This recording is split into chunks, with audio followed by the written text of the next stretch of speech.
இப்போ மார்ச் ஏப்ரலில் நடந்த 10th 11th 12th பப்ளிக் எக்ஸாமை அப்ளை செய்ய மிஸ் பண்ணவங்க, எக்ஸாம் எழுதாம ஆப்சென்ட் ஆனவங்க, எக்ஸாம் எழுதினவங்க இவங்கள மார்க் கம்மியானா இம்ப்ரூவ்மெண்ட் எக்ஸாம் எழுத முடியுமா, இதை பற்றி பார்க்கலாம்.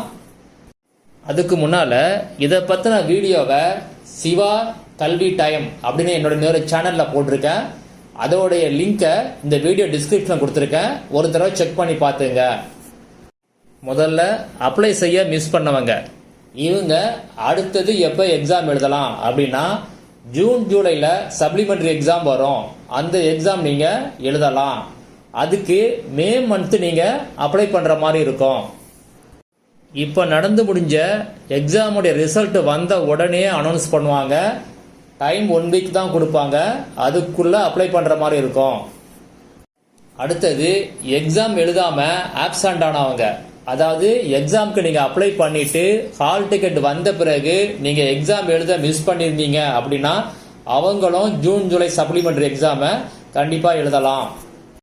Already 10th 11th 12th exam எழுதிட்டு இப்போ அரியர் உள்ளவங்க கண்டிப்பாக இந்த எக்ஸாமை எழுதலாம். ஃபர்ஸ்ட் டைமாக எழுத போகிற ப்ரைவேட் கேண்டிடேட், அதாவது 10th 11th 12th இதை நீங்கள் கண்டிப்பாக ஜூன் ஜூலையில் எழுதலாம்.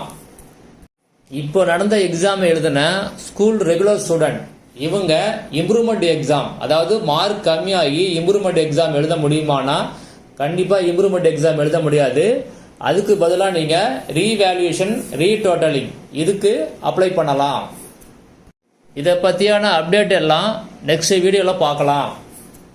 யாருக்காவது சப்ளிமெண்ட்ரி எக்ஸாம் எழுதுறதுக்கு ஃபுல் கைடன்ஸ் தேவைப்பட்டுச்சு, அதாவது எப்போ அப்ளை பண்ணுறது, எப்படி அப்ளை பண்ணுறது, ஹால் டிக்கெட் டவுன்லோட் பண்ணுறது, மார்க் ஷீட் டவுன்லோட் பண்ணுறது, இதை பற்றியான ஃபுல் கைடன்ஸுக்கு டீட்டெயில் டிஸ்கிரிப்ஷனில் கொடுத்துருக்கேன். ஒரு தடவை செக் பண்ணி பார்த்துங்க.